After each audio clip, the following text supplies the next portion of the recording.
Peter. And then they're going to eat me.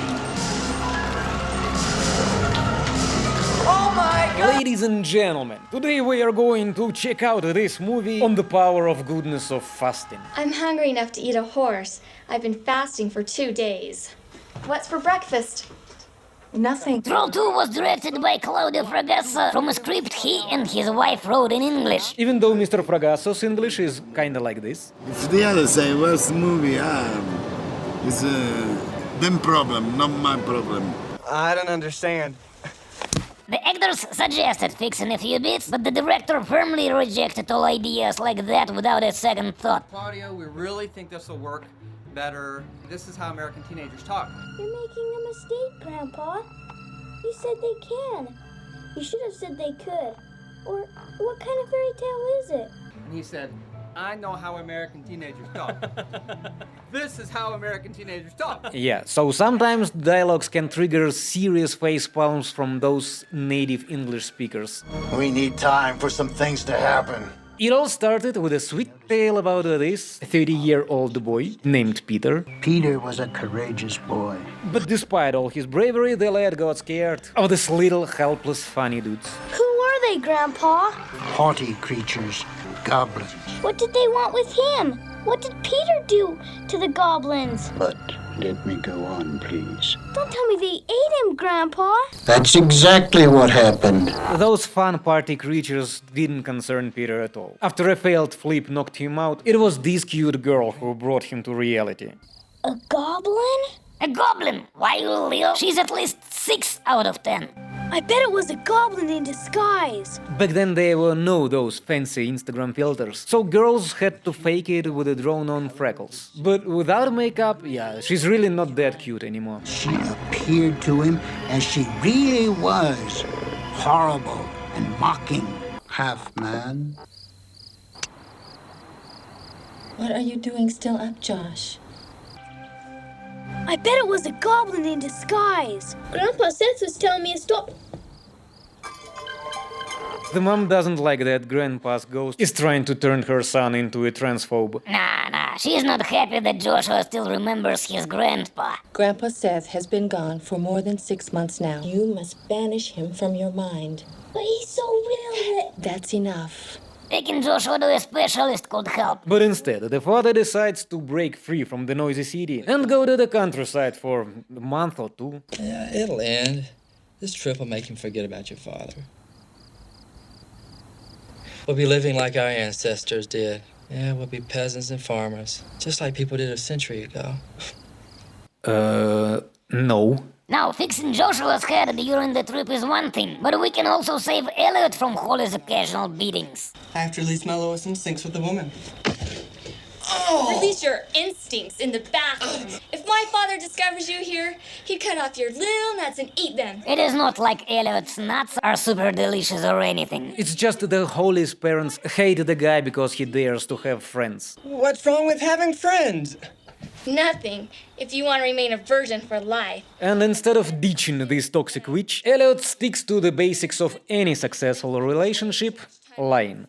Oh, but I swear I never see them. Elliot, how long is this gonna take? We're sick of waiting for you. On the way to the farm in the town called Nilbog, Nilbog. Joshua's mom makes him sing some songs instead of radio. Joshua, start singing. Come on, sing that song I like so much. I don't feel like singing, Mom.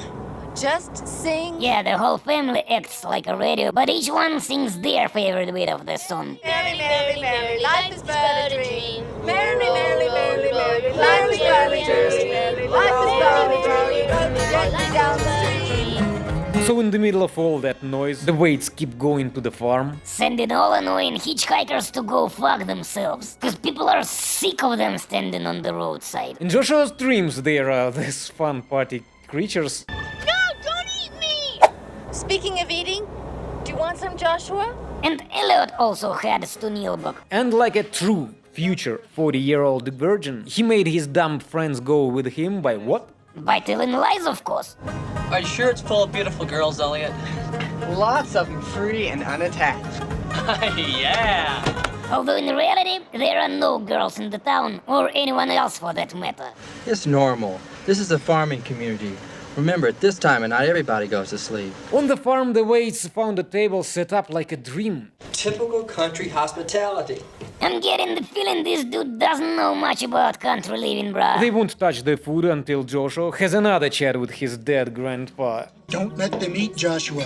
For the love of God, don't let them eat. They don't seem to eat anything, Grandpa said. Stop them, Joshua. You're the only one that can do it. No, what are you doing? Well, in order to totally ruin his family's appetite, Joshua shows them what's in his pants. This smells. Is Dad planning to show off what's in his pants too? Tightening my belt by one loop so I don't feel hunger pains. And your sister and mother will have to do likewise. Joshua's show was enough for his family not to think about food for the next 2 days. What's for breakfast? Nothing. What? I'm hungry enough to eat a horse. I've been fasting for 2 days. Meanwhile, Elliot also showed up in Nilbog to visit his sweetheart. Choose, Elliot. Either me or your friends. I don't understand. And the guys ran out of gas before reaching the town, so now they got stuck in the woods and have to look for girls there. Stop, I say! There aren't many chicks around, and each one of them is surrounded by a horde of simps. Let me give you some advice, you dwarfs. Get out of here, or you're going to be in a lot of trouble.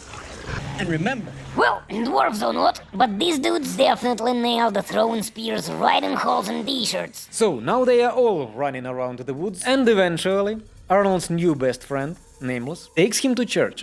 Alex, inside it's more like your house. This is my house. Yeah, just so you know, after that role, the actors didn't get any movie offers. Am I mistaken, or is there something wrong with the two of you? Well, the guy has a little hole in his t-shirt, but why the girl has such a hangover, we'll never know. Anyway, the only thing that can save them is the good old green goo. It is a concentration of all of the vegetal properties of the earth. No need to say more. Where do I drop info about my card to get this fantastic cure? Don't rush, Alex. The drink caused the girl to have a floor melding episode. Oh my God! Worry about her. Drink your broth. Bro, I'm not sure that it is a good idea to drink it now. And it wasn't. After a few sips, Arnold becomes a tree. Good morning, my little flower. Oh. Meanwhile, the rest of the guys in RV started realizing there's no food left in the fridge. Well, at least this Karate Kid. There's no milk. There's no coffee. There's nothing. So he pulled himself together and went out to literally run errands. Joshua and George also figured out that in order to have something to eat, they have to buy something to eat. And when Karate Kid hits the store, he meets a bunch of friendly town people. I'm sure you'll all enjoy Nilbog. We're hospitable people, especially to strangers. While George and Joshua arrive, they meet only a note at the door saying that the owner has left to listen to a local priest. Well, there's nothing else to do, no smartphones yet, so George dives into reading a cookbook, and Joshua dives into reading the town's name. Nilbog! It's Goblin spelled backwards! The book was boring. The town name was so short that the boy quickly read it in all directions. And Nilbog, it's Goblin spelled backwards! So why not break into the first unlocked shed? Turns out it's the very shed the preacher uses for his stuff since the witch is living in the church.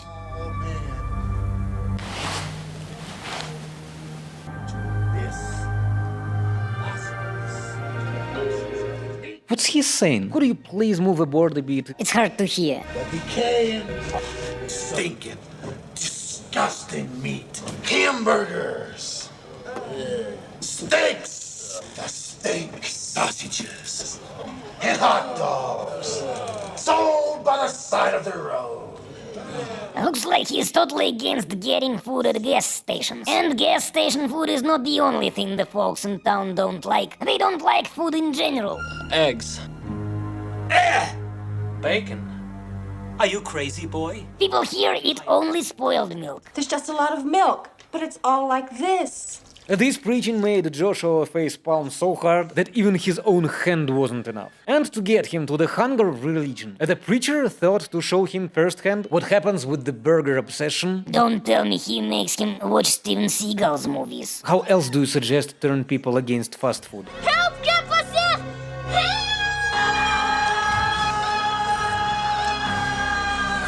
But instead of the dead grandpa, it's George, his living father, responding to call of Joshua. I'm telling you, Daddy, they're monsters! Well, you know, Steven Seagals are bad, but they haven't made anyone real monsters yet. Anyway, they decided to go back home without any food, and on the way grabbed Holly and Elliot. But only if he leaves his pal to starve in the woods. You're gonna leave me here alone? Yes! But what do I tell Drew and Arnold? Whatever you want! What am I gonna do? Take the camper, do what you want. So why not kick back and chill with some TV static? But seriously, this guy is the most lucky of all of them. Does nothing and still girls just gravitate towards him. Wait, where this corn come from? And for which exactly purpose? Donnie, bruh. Oh, Alex, relax. It is not for his butt. It's just to make some popcorn. No more. No more popcorn. We have no idea what happened to him after that. It's the last time we see this guy. Just like Elliot's other friends. But it doesn't seem like he's too bothered about them. Elliot's part of the family now. What? Since when? Are you still smoking dope, Holly? It really seems like it. And good dope is nothing without a good food. Right, George? Looks like you wouldn't be able to survive in the past century, huh? If not the town folks, the family would starve to death. We even have a little food. A little food, they prepared a whole feast! Well, it's not really for you, ma'am. You guys just enjoy the song, since Mother likes so much those repetitive melodies. Grandpa Seth has some real old-school ideas on how to light up a party. We'll go around the house. When the time comes, you light the wick and throw the bottle. I'll create some confusion with this. But luckily for everybody in the house, including Wade's family, these firebugs' evil plans never saw the light of the day. Hurry, let's put some fuel on the fire. Go back to... Sadly, before going back to hell where he belongs, Grandpa Seth pulled off this sucker punch trick against this... Let's just call him what he is, a real hero. Unfortunately, the folks who came to help couldn't save him either. Well, at least Holly has a good time.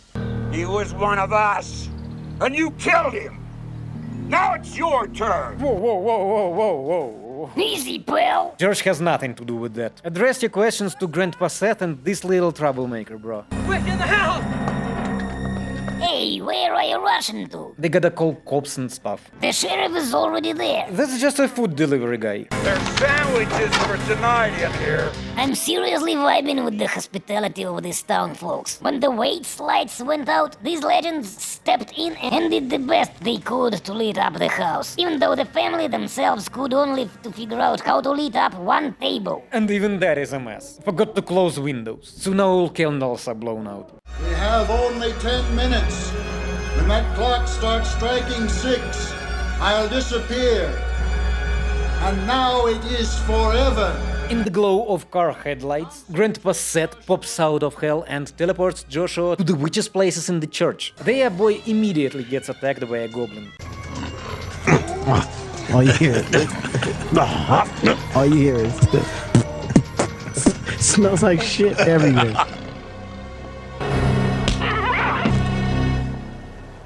Grandpa teleports the other goblins to Wade's house. And I just really can't get enough of this little guy. But how to defeat these little bastards?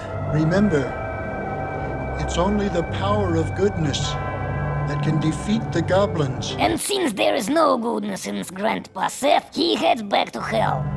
Goodbye forever. Hopefully for good, as this is the 5th time he promises to leave them forever. Yeah, he just got scared of goblins and the witch. Even though they themselves freak out over way more trivial things. A double-decker bologna sandwich! Think about the cholesterol. Think about the toxins.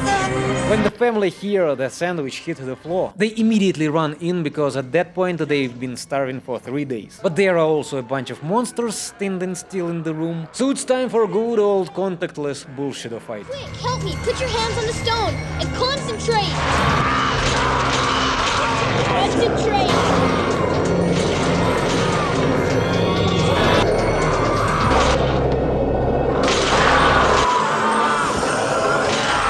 Now they can get back to the hometown megapolis from the countryside. And George is just done hanging with his family, so he comes up with pretty stupid excuse to bail. I have to pass by the office.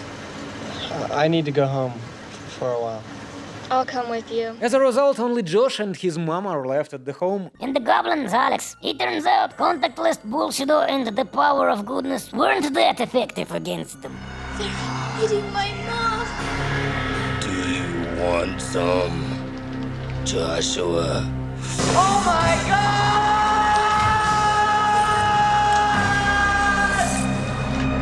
Well, that was a solid movie with a deep message. Eat more bologna sandwiches or they will eat you. Don't miss our reviews of Neil Breen's movies as well. He is also a great movie maker. And of course, Steven Seagal's movies. Of course. Till the next time.